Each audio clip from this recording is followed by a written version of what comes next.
The question is, what made the people realize that Jesus was the Messiah when he exorcised the demons? Because there's no reference to the Old Testament of anything like that, except Psalm 91.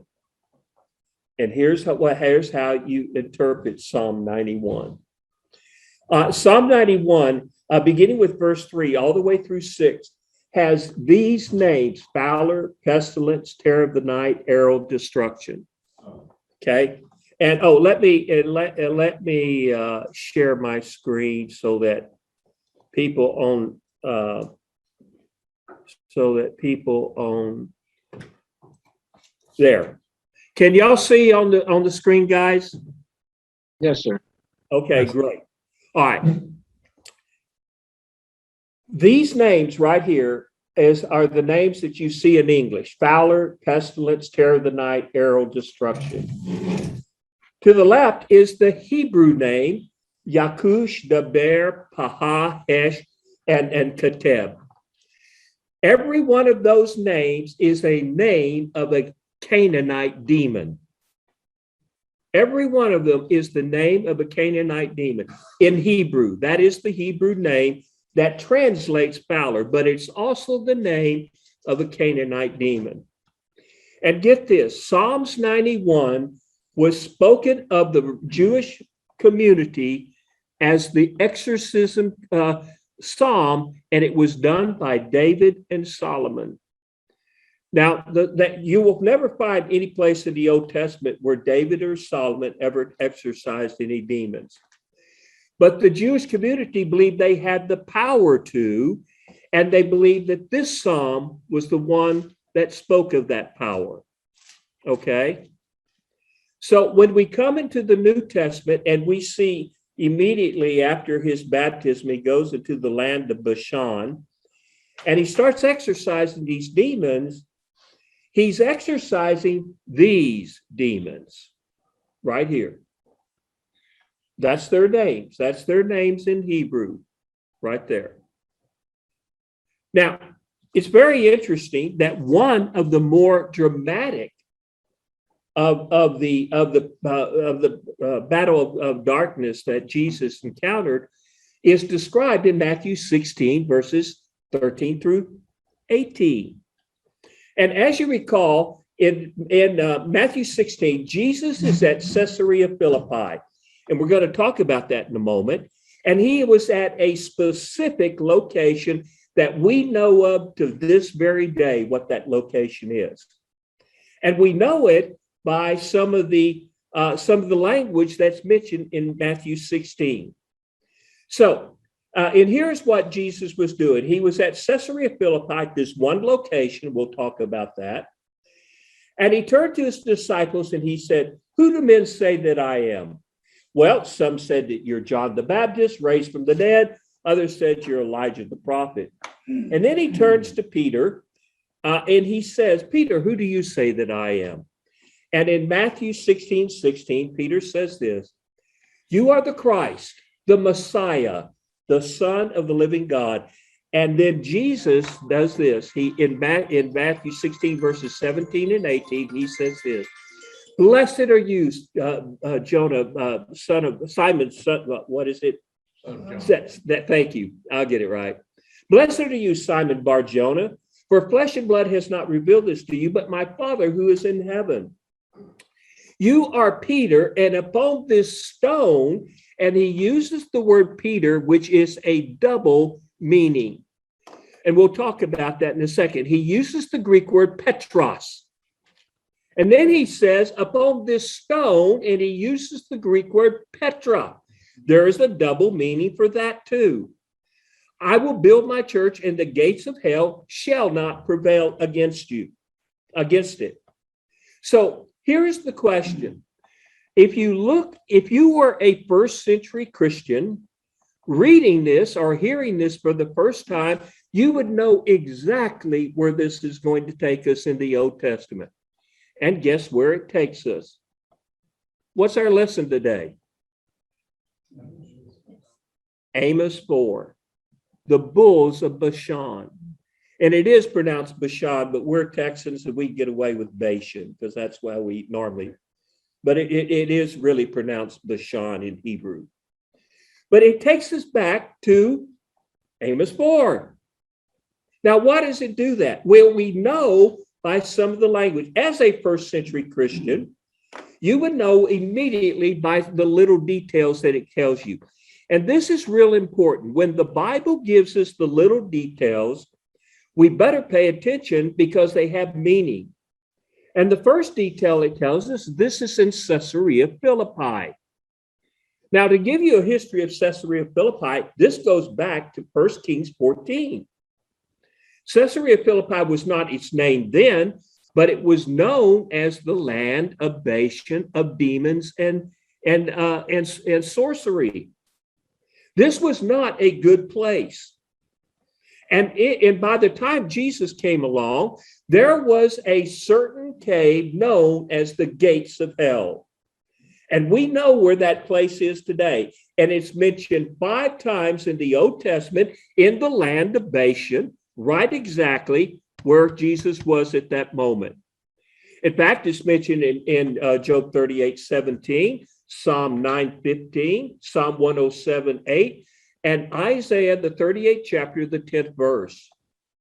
And every one of these speaks of the gates of hell being where the bulls of Bashan existed.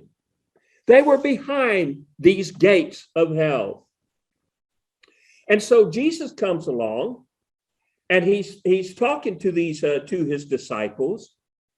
And he says this. First place, he says, you are Peter.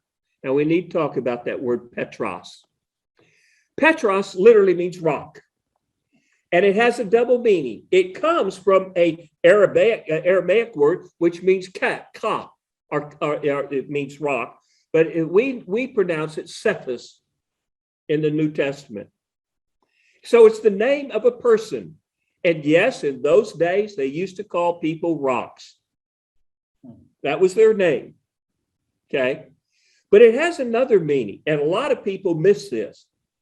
Jesus was also referring to something that goes back to 2nd century literature or 2nd century BC literature. And this has to do with 2nd Maccabees. In 2nd Maccabees, the 1st chapter, the 14th verse, and the 4th chapter, the 41st verse, there is a reference to the word Petra or Petros. In fact, you will not find Petros anywhere in the Old Testament or its equivalent in the Hebrew. You won't find it. You will find it in 2nd Maccabees. And it was known as a throwing stone. The throwing stone was rocks that you picked up and threw at your enemies to kill them. Peter was known as the throwing stone. And we find this indication when he gets to the 2nd chapter of Acts, where he preaches that wonderful sermon that he did right after Pentecost or during the day of Pentecost. And what does he do? He defends the faith. He defends the faith. And Peter was actually known as a defender of the faith in the early church. So that was the play on words for Peter, both a name and that he was known as the throwing stone. The second one is the word the stone, the very stone that Jesus was referred to when he speaks of Petra. Now, what's Petra?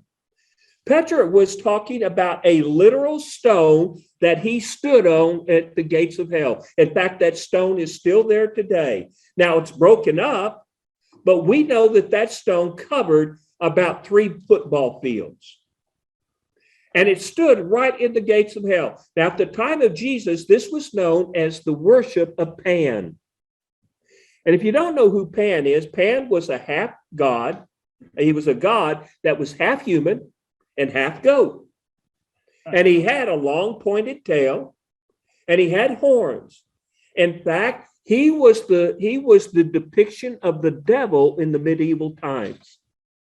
That's where the devil, this idea of the horns and a tail came from the god Pan. And it was worship at the time of Jesus. And Jesus stood there among all these little gods of Pan, these idols that were sitting there at the gates of hell. And right behind the gates of hell, the Jewish idea was that behind the gates of hell were the bulls of Bashan. Now, what are the bulls of Bashan? The bulls of Bashan are evil spirits. They're evil spirits that inhabited idols at the time of Amos. You remember, whenever you look at idols today, you'll notice that every one of them that we've ever found, without exception, has their mouth open. Every one of them. And the reason they have their mouth open, because the person that made that idol believed that a God, an Elohim in the Old Testament is not G-O-D all the time. Elohim is a being who belongs in the spiritual world. Yahweh is an Elohim. So are demons. So are other lesser gods, they're known as in the Old Testament. And these lesser gods had rebelled against God because he created them. And they inhabited these idols. That's why they had the mouths open. And the bulls of Bashan, we're going to see in a moment, are scattered throughout several passages of Scripture, going back to Psalm 68, Psalms 22. We're going to find it in Matthew 27, and as well as the Mount of Transfiguration. We're going to talk about all that in a moment. But Jesus, what he was doing is he stood upon that very stone, that large slab of rock there. And so that's what it meant right there. And he was drawing a line in the sand, so to speak. And he was going to provoke the bulls of Bashan that stood behind the gates of hell. And he was going to provoke them to kill him. He was going to provoke them to kill him. And there are 4 different views of what that stone represents. That's the first view, that it was a stone. He draws a line in the sand to provoke the powers of darkness behind the gates of hell. The second meaning that it has is this. There are actually 4 views of what Petros means. Number one, the Roman Catholic view holds that it's Peter. Of course, we reject that. The Reformation view held that it was the church, except they held the view that the church was merely on the outside of the gate and the gates of hell were coming after them. Wrong. Absolutely. The third view is, and this is one that Baptists have adopted. I don't think it's right, but this is the one that a lot of Baptists have adopted. It's the faith in the Messiah. But there's the fourth view. And that fourth view is this, that you have to ask yourself, what are gates for? Are they defensive or offensive? Defensive. Defensive. They're defensive. They keep things out. Just like the wall. So who was behind the gate? Who was behind the gate? The demons. The demons. That's right.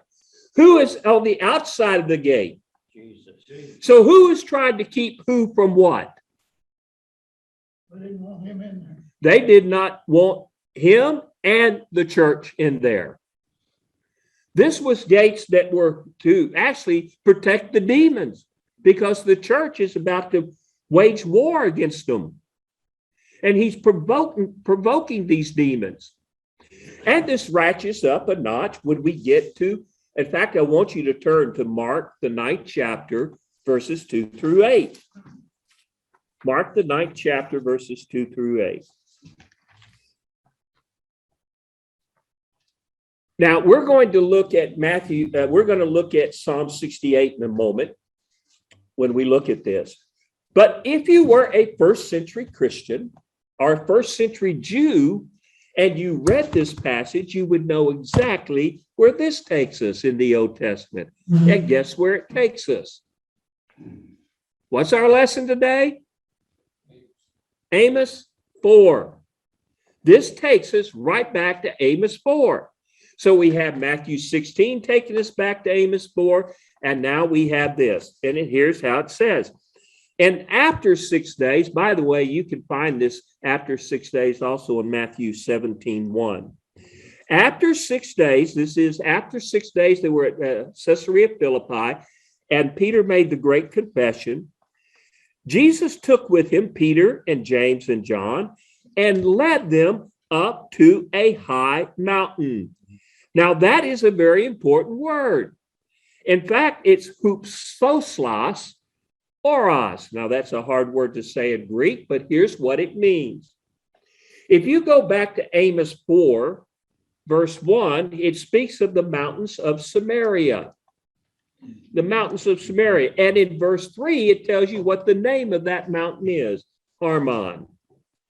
Well, in Hebrew, mountains of Samaria is the Hebrew word Har Shamru.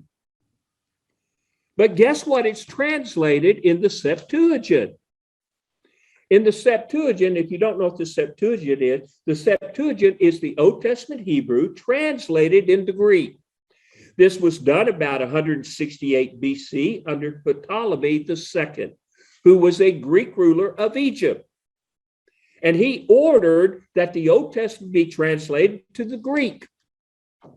And when they translated it in the same language that you find right here, the high mountain. It was known as the high mountain of Samaria.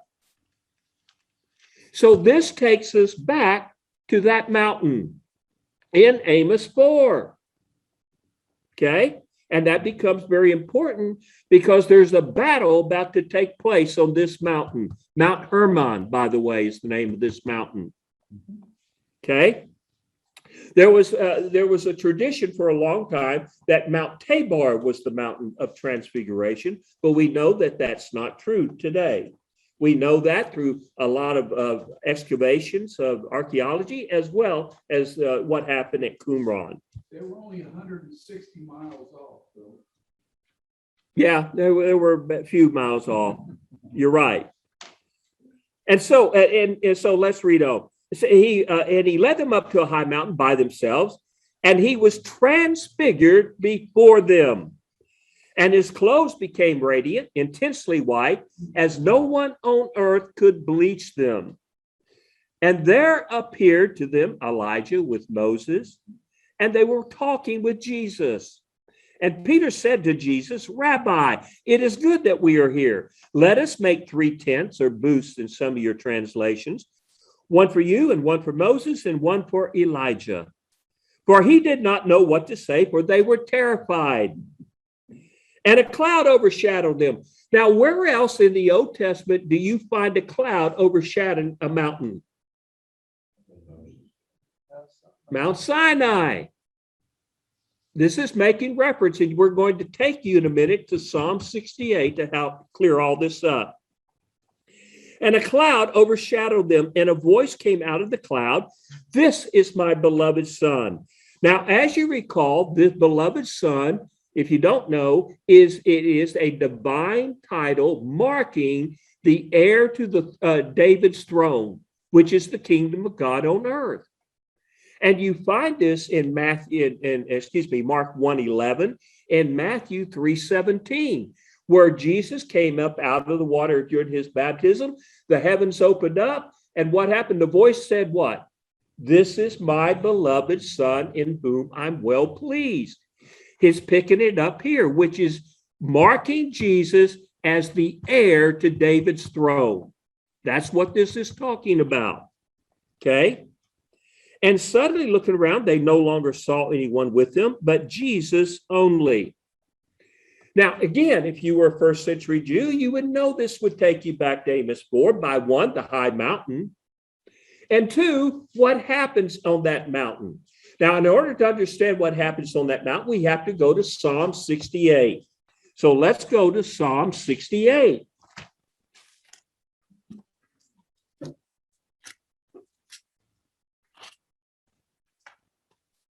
And I want you to turn and look at verse 15.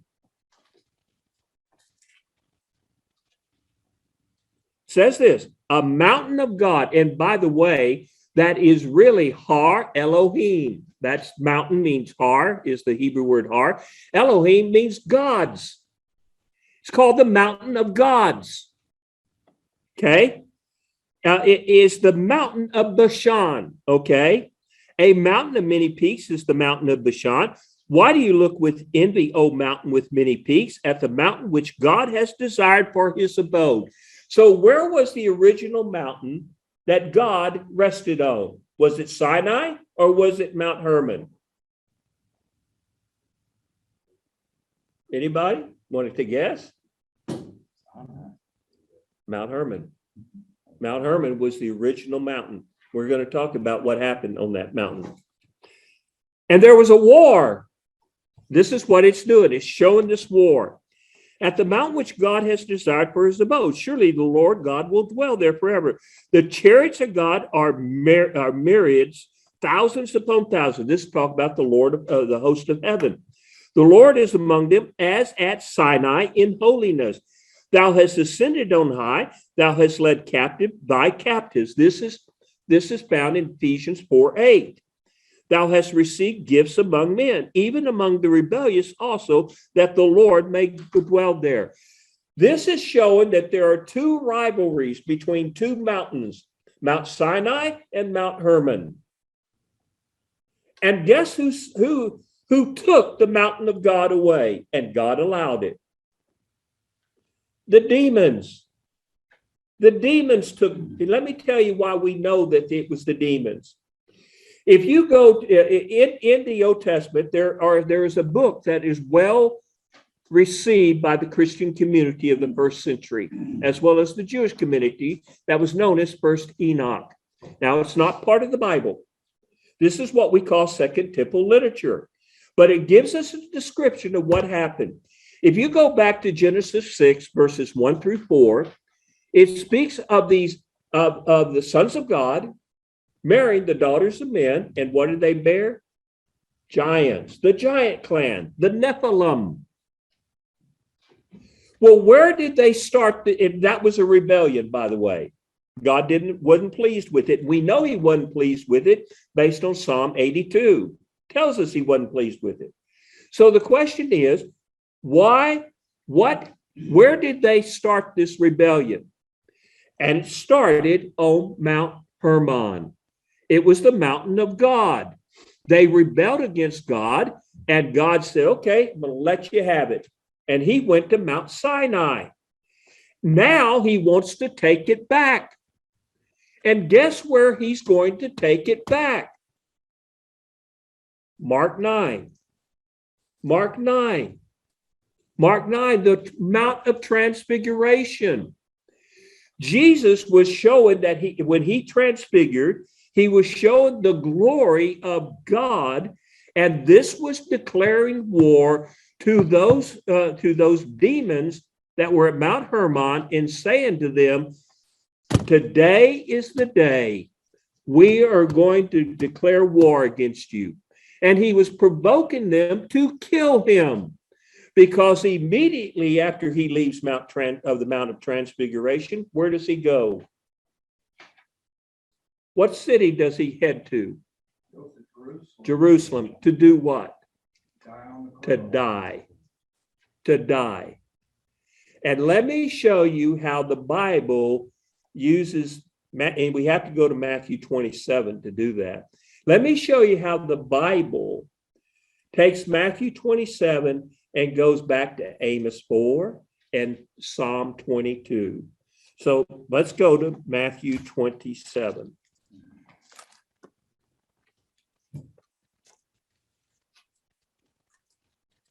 Have I lost everybody? Sure. Okay. Are you following me? Yep. Okay. Matthew 27. And there's some verses here. Just a minute. I'm going to pull them up. Here we go. All right. Look at verse 35. There are three groups of verses here that we need to look at. And these three groups of verses have a counterpart found in Psalm 22. So you might want to go ahead and put your finger on Psalm 22 as well and go over here. But you don't have to go back and forth. I just want you to listen, but you can mark these down. Matthew 27:35 is a quote from Psalm 22:18. Okay. Matthew 27:35 is a quote from Psalm 22:18. Matthew 27 verses 39 and 41 is a quote from Psalm 22 verses 7 and 17. And then where Jesus cried, Eli, Eli, lama sabachthani, which is Matthew 27:46, that is the quote from Psalm 22:1. But a lot of people miss what goes on in Psalm 22. And this is going to kind of clear up the meaning of the cross. So I want you to turn to Psalm 22. If you go to Psalm 22, get to it. Beginning in verse 12. What does it say? Verse 12. Many bulls have surrounded me. Strong bulls of Bashan have encircled me. Where does this take us? Amos 4, right? Amos 4. They opened their mouth at me as raving and a roaring lion. I have poured out like water. This is crucifixion language we're about to read. I have poured out like water. 22, Psalm 22, verse 12 through 16.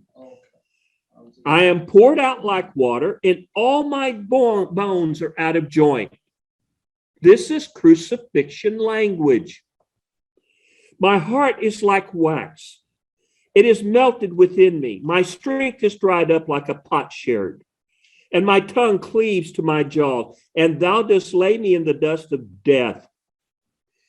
Those verses, who do you think is doing that? Read verse 12. Who is doing that? Who's causing this crucifixion to happen? The bulls of Bashan, the demons. That's right. This is so what we have in Matthew 27, because he draws from Psalm 22, is showing that the bulls of Bashan were there, the demons, representing the demons who were there just killing Jesus. This was a spiritual battle all the way to the end. And they thought they had won. The demons thought they had won, but he showed them. And how did he do that? He rose from the dead. Beat them at their own game. But he provoked them the whole time. Now, does this make any sense? Are you getting this? Yes. Have I lost you? Have I lost you, Rick? Yes.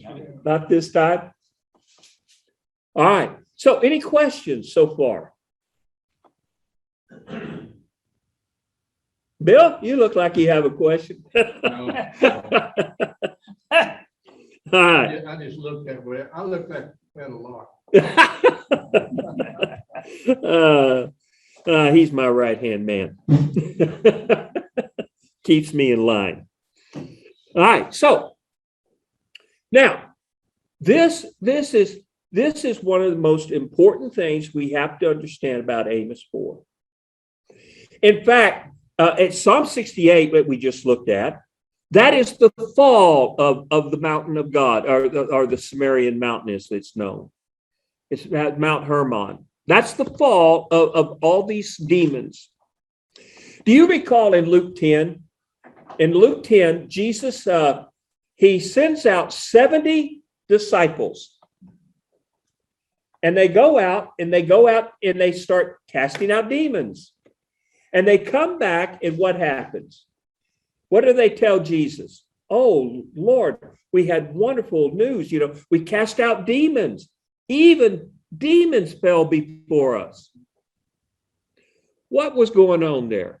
Well, in order to understand about the 70, you have to go to Genesis 10. In Genesis 10, there are 70 nations. There are 70 nations. And each one of these disciples represented one of those nations. And what's happening in Luke 10 is Jesus is declaring, I'm taking back the nations. In fact, he says this in the 18th verse. He said, and I saw Satan fall like lightning from heaven. That was Jesus' declaration to the satanic forces. We're about to beat you. We're about to beat you at your own game.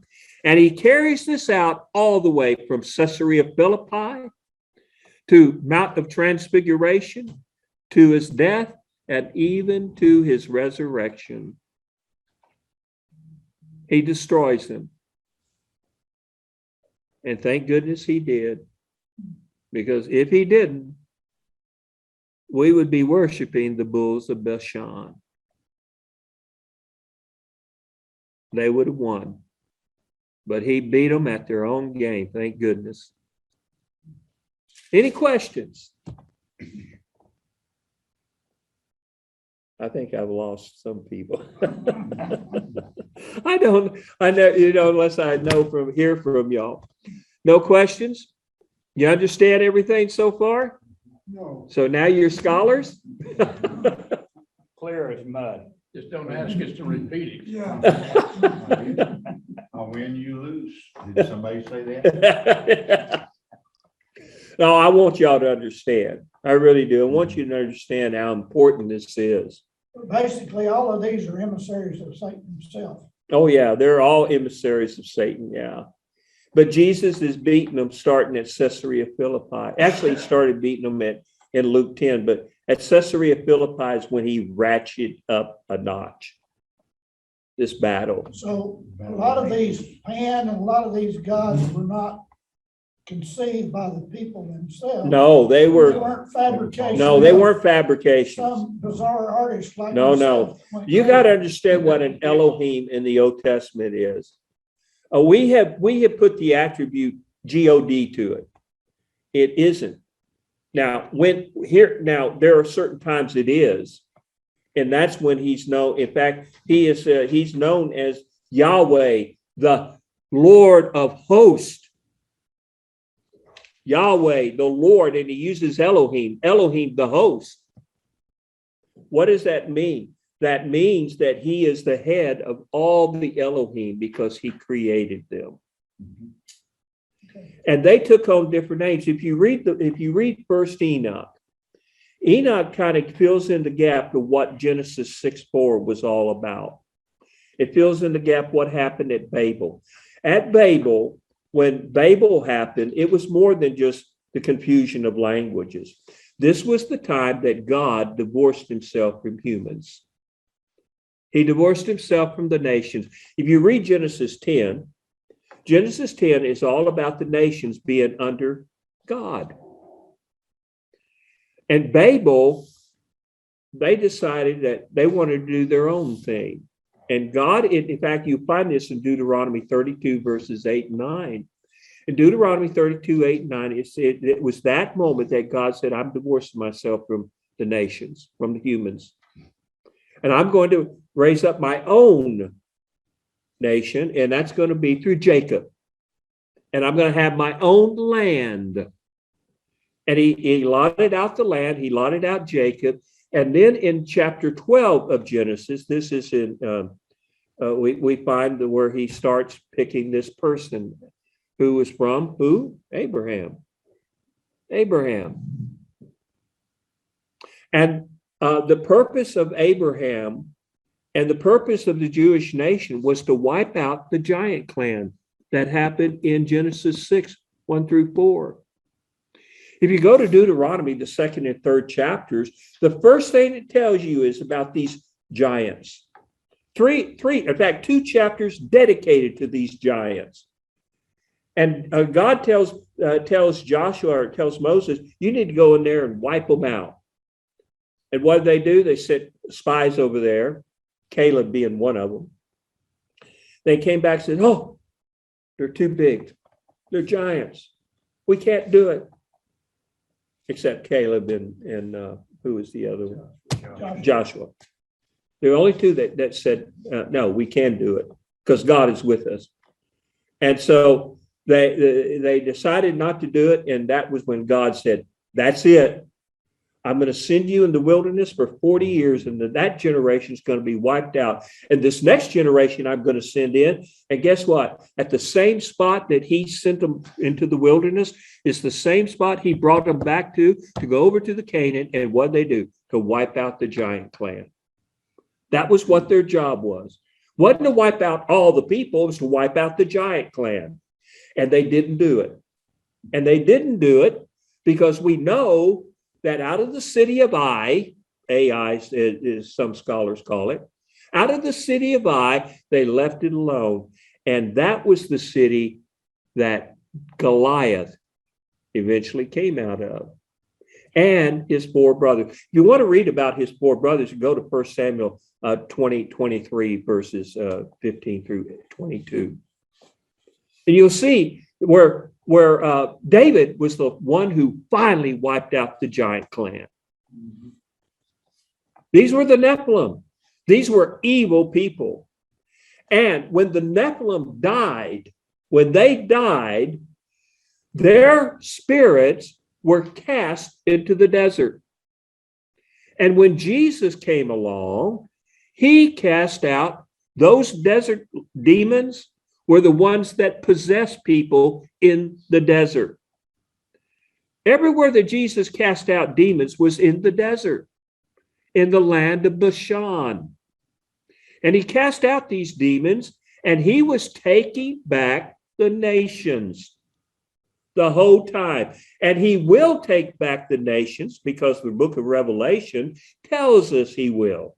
All the nations will but be gathered around what tree? The tree of life. And there'll be the healing of the nations. Because this is God's world, not demonics. They've been trying to take it back, but God will win. If you believe that. I do. I hope y'all do. Let's vote on it. Let's vote on it. Yeah. I think we'll have a unanimous vote.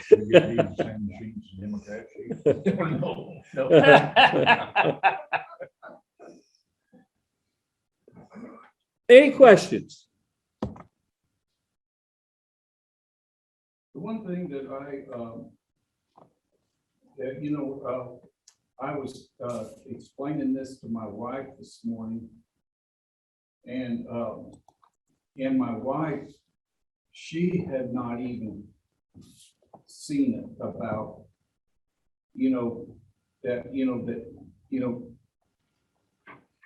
people, for some reason, they don't catch the part about David having been a man after God's own. That's right. Heart. And when God told him to go and select,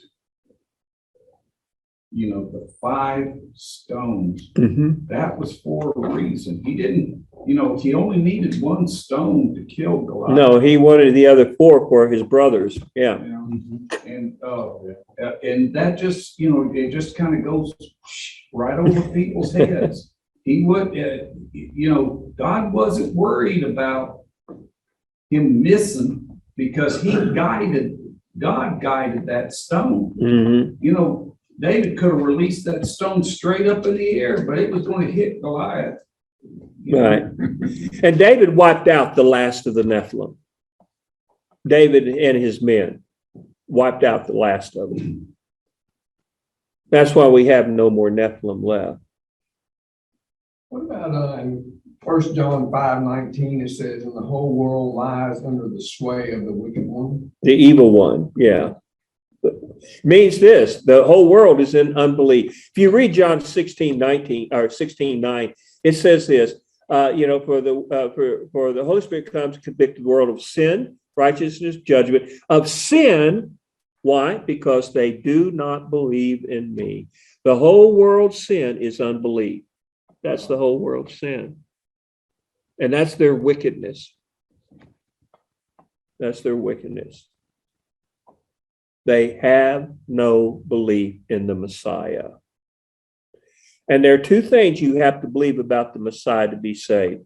One, that he is Lord.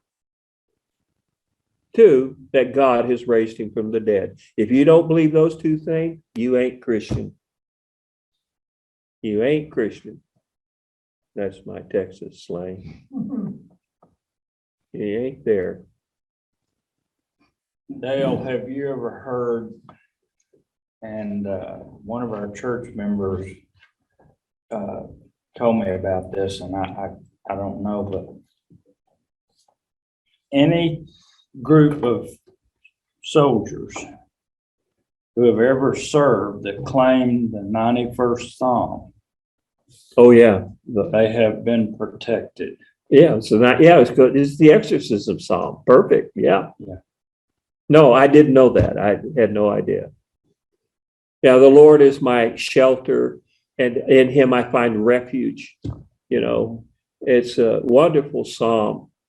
And now you know what this psalm is. This is the psalm that people related to when they saw the Messiah, when they saw Jesus. And they knew immediately why he was the Messiah when he was exercising, because of the 91st Psalm. And it's very interesting. I'm going to repeat this, but this is very interesting that this psalm was found with 4 other psalms in Qumran. Just last year, they discovered these. And they were all, these are 4 psalms that are not found in our Bible. But these, I'm anxious to see what these psalms are, but they were all exorcism psalms. They're going to publish them this year, which I'm anxious to read what the psalms do. But they said every one of them is an exorcism psalm. And Psalm 91 was in that pack. Very interesting that Qumran would have that.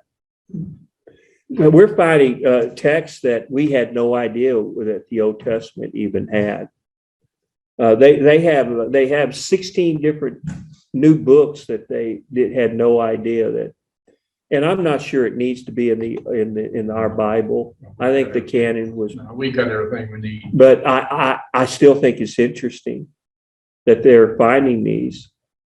We're finding books that are mentioned in Chronicles, the book of Jashar. We found the book of Jashar. Never knew where that book was.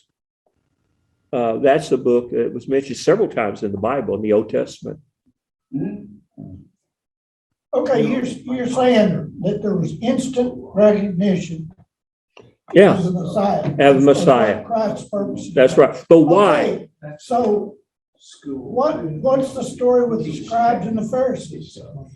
Oh, I mean, these were supposedly men of God. oh no, they acknowledged that they acknowledged, in fact, you remember there were times they'd say he was the Messiah. They weren't being facetious. They just didn't like what he was doing. It was upsetting their apple cart. Taken from the prophets. That's right. They wanted money for what they did. He wasn't the Messiah they wanted. No, he wasn't the Messiah. They wanted a Messiah that would conquer Rome. And he wasn't going to do that. But though they acknowledged he was the Messiah several times. They knew better. Yeah, they knew better. They were stubborn in their hearts, like the Jews have been for thousands of years. They did what was right in their own eyes, as the book of Judges says. In the Catholic Church,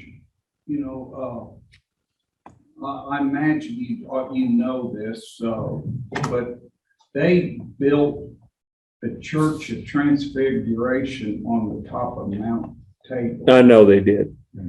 That's, I just thought I'd mention that. yeah, I've been to that. I've been to that. They're wrong about a lot of things. They've been wrong about a lot of things. You're right. Well, I just thought I'd mention it for the class. Their view of the tomb, their view of all that is just not right. None of that's right. Not even close. We don't know where Golgotha is. We have no idea. You know, we don't know where the tomb was, and I don't think it's important that we know Just know that it was. that it was. Yeah, yeah. Talk a All little right. bit about the Well, cows. a lot of that stuff. The cows are demons. These are demons. The cows of Bashan are demons. These are, when it speaks of these women in Amos 4, these were temple prostitutes that would do bestiality with bulls. That's how evil they were. This is Jewish women doing this. But the cows of Bashan were really demons that would possess these bulls. They would literally take over the idol, and the idol represented the demon behind it. Just like Pan, the idol Pan represented the demon behind it. You said they were Jewish, they weren't Samaritan? No, they were Jewish women. They were, They married into Samaritan priests. okay. That's what the bulls of Bashan are.